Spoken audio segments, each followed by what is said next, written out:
السلام علیکم ورحمۃ اللہ وبرکاتہ۔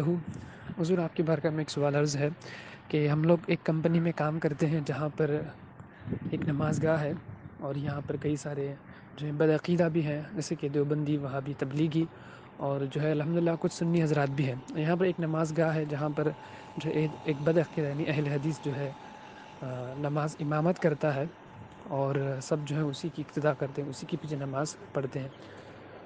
تو اور ہمارے چند سنی بھائیوں میں سے ایک بھائی اچھے ہیں، جس کی الحمدللہ علم بھی ہے ان کو، اور الحمدللہ تلفظ بھی اچھے ہیں، قرأت بھی اچھی کرتے ہیں۔ تو جب وہ وہاں پہ ہوتے ہیں تو سب لوگ جو ہے انہیں آگے کر دیتے ہیں، تو وہ نماز کے لیے چلے جاتے ہیں۔ اب سوال یہ حضرت کہ جو بھائی نماز پڑھاتے ہیں، جو سنی ہیں، اب ان کو ایک مرض ہے ہوا خارج کا، تو ان کا جو مرض ہے کبھی کبھی جو ہے یہ بالکل نہیں ہوتے ہیں، ہوا خارج نہیں ہوتی ہے، اور کبھی کبھی جو ہے نماز کی حالت میں بھی ہوا خارج ہونے کا اندیشہ ہوتا ہے، لیکن وہ قابو کرتے ہیں، ہوا خارج تو نہیں کرتے لیکن قابو کرتے ہیں۔ اور کبھی کبھی ایسا ہوتا ہے کہ کبھی کبھی ہوتا ہی نہیں ہے۔ تو کیا ایسی حالت میں کیا یہ جو ہے سنی بھائی ہمارے کیا امامت کر سکتے ہیں؟ اور اگر یہ امامت نہیں کریں گے تو پھر جو ہے بدعقیدہ جو ہے امامت کے لیے آگے آ جائے گا، اور پھر جو ہے سب لوگ وہیں پہ نماز پڑھیں گے۔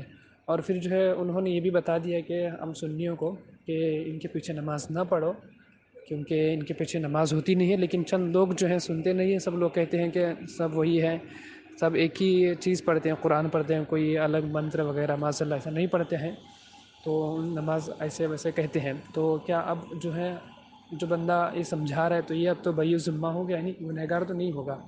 اور اب جنہوں نے یہ سب کیا ہے تو ان کے بارے میں کیا حکم ہے؟ اور پھر جو ہے تو یہ سنی بھائی ابھی امامت کرے یا پھر جو ہے اپنی نماز علیحدہ پڑھے؟ جواب دے کر شکریہ کا موقع دیں۔ السلام علیکم ورحمۃ اللہ وبرکاتہ۔ وعلیکم السلام ورحمۃ اللہ تعالی وبرکاتہ۔ دارالافتاء اہل السنہ پر یاد فرمانے کا شکریہ۔ آپ کا ایک سوال موصول ہوا، جواب حاصل۔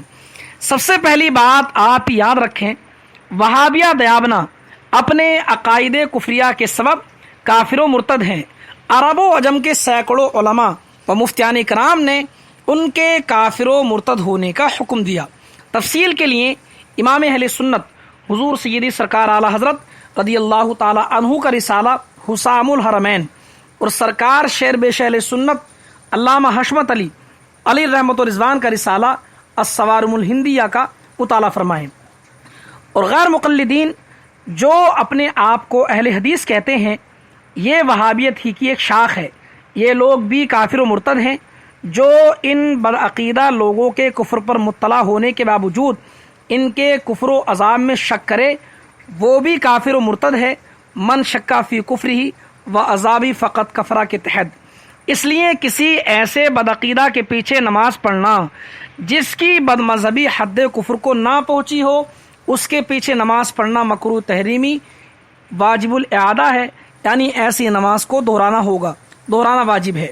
حضور صدر الشریعہ علامہ امجد علی رحمت و رضوان بہار شریعت جلد نمبر 1 صفحہ نمبر 562 پر تحریر فرماتے ہیں، جس بد مذہب کی بد مذہبی حد کفر کو نہ پہنچی ہو، جیسے تفضیلیہ، اس کے پیچھے نماز پڑھنا مکروہ تحریمی ہے۔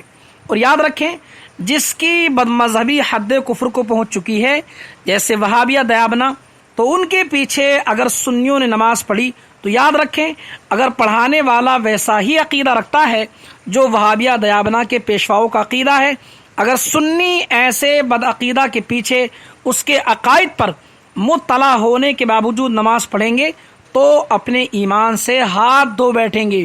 ان تمام پر فرض ہوگا کہ توبہ کریں، تجدید ایمان کریں، اور بیوی والے ہوں تو تجدید نکاح یعنی دوبارہ نیا نکاح کریں۔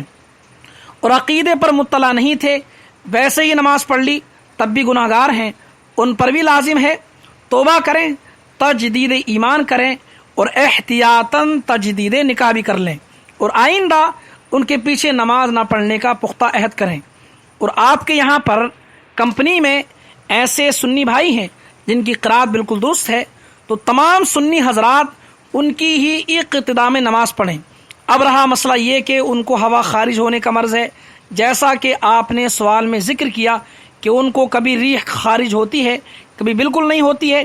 تو یاد رکھیں وہ شرعی طور پر معذور نہیں ہے، اس لیے کہ شرعی طور پر معذور ایسے شخص کو کہا جاتا ہے جس کو وضو توڑنے کے اسباب میں سے کوئی سبب مثلا ریح، خون، قطرہ وغیرہ مسلسل لگاتار پیش آتا رہتا ہو، اور ایک نماز کے مکمل وقت میں اس کو اتنا وقت بھی نہ ملتا ہو کہ وہ شخص باوضو ہو کر وقتی فرض نماز ادا کر سکے۔ جن سنی بھائی کا آپ نے ذکر کیا ہے ان کا عذر اس درجے کا نہیں ہے، لہٰذا ان کی امامت پر کوئی فرق نہیں آئے گا۔ تمام سنی حضرات ان کے پیچھے ہی نماز پڑھیں، اور جب سنی امام صاحب نہ ہو تو سنی حضرات اپنی نماز تنہا ہی پڑھیں، ہرگز کسی بدعقیدہ کے پیچھے نہ پڑھیں۔ اور جنہوں نے ایسا کہا وہابیوں کے پیچھے نماز پڑھ لو کوئی مسئلہ نہیں ہے، یہ بھی تو قرآن پڑھتے ہیں معاذ اللہ رب العالمین، ایسے لوگوں پر افسوس ہے۔ کیا کوئی کافر قرآن پڑھنے لگے تو کیا ان کے پیچھے نماز ہو جائے گی؟ نہیں، ہرگز نہیں۔ اور وہ لوگ جنہوں نے حضور نبی کریم صلی اللہ علیہ وسلم کی گستاخی کی، کیا وہ مسلمان ہو سکتے ہیں؟ ہرگز نہیں، ان کا حکم تو کافر اصلی سے بھی بدتر ہے۔ یاد رکھیں وہابیوں کے پاس ایمان کی دولت نہیں ہے، ایمان کے لیے حضور صلی اللہ علیہ وسلم کو آپ کے مقام کے مطابق ماننا ضروری ہے۔ ہمارے پیارے آقا صلی اللہ علیہ وسلم کو خاتم النبیین یعنی آخری نبی ماننا ہوگا، یعنی آپ کے بعد کوئی نبی نہیں آ سکتا، یہ بھی ماننا ہوگا۔ جو لوگ کہتے ہیں وہ بھی مسلمان ہیں، ان تمام پر فرض ہے توبہ کریں، تجدید ایمان کریں، اور بیوی والے ہوں تو تجدید نکاح بھی کریں۔ باقی سنی امام صاحب ہر وقت کی نماز پڑھائیں، جب وہ نہ ہو اور کوئی سنی قابل امامت نہ ہو تو سنی حضرات تنہا نماز پڑھیں، لیکن یاد رکھیں ہرگز کسی بدعقیدہ کے پیچھے نماز نہ پڑھیں۔ واللہ تعالی عالم۔